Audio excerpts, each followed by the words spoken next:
So I'm Karen. I put some pictures up of things that I've worked on in the past. Recently, I've been working on some sort of whimsical consumer devices, but I want to talk to you about something a lot more pedestrian. To Coco's talk, I'm going to sort of own it and just talk about capital or costs.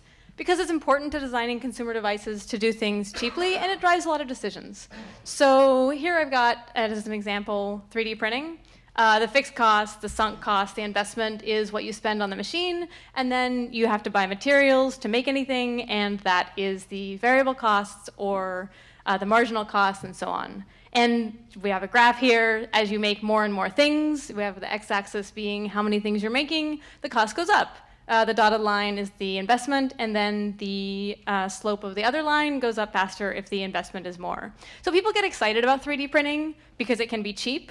And it is pretty cheap to buy the equipment, but what's amazingly cheap is injection molding. So here the equipment is super expensive, $50,000, hundreds of thousands of dollars, but once you buy the tool to make something, you can make tons and tons. So the slope is much lower, you have to wait and get something shipped from, say, Minnesota or China or wherever it is. It's not on your desk, so you can't turn it around, but you can get lots and lots. Okay, and here's a more useful way to look at the same kinds of numbers.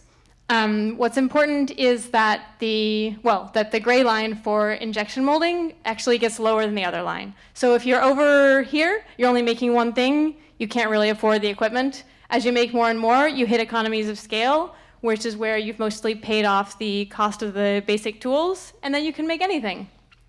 So the real promise then of 3D printing isn't that it's super cheap, is that you can make all kinds of different things.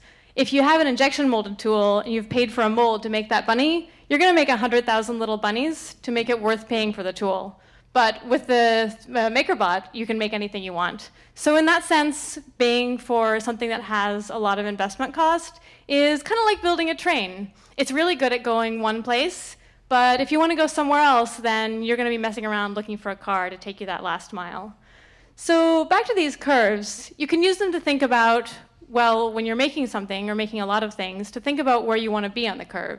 If you're only making a few and you might be back here in the red area, you should probably look for someone else who's making things who can share the cost of the investment. If you're in the green area, maybe you're okay.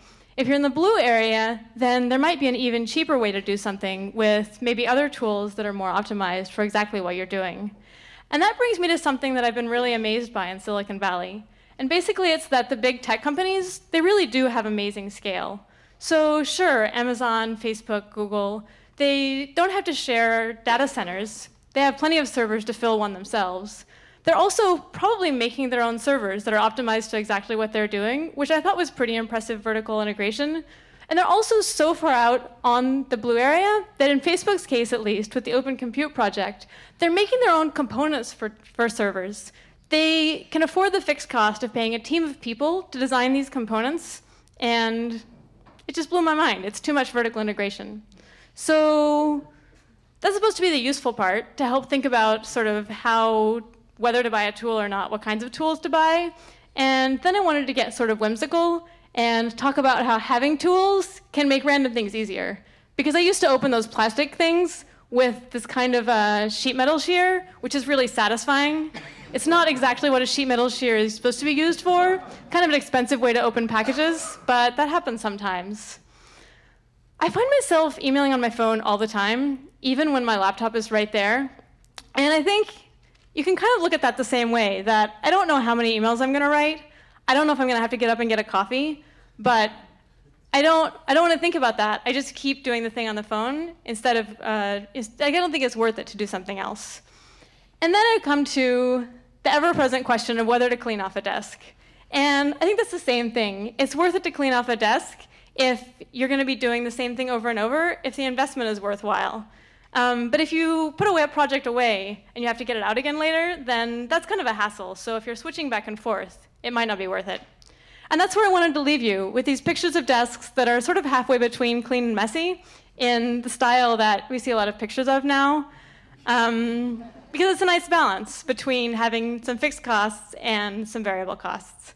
So if you want to talk about what tools to buy later, or how your workspace is, whether it's clean or messy, then find me later, or you can follow me on Twitter. Thanks.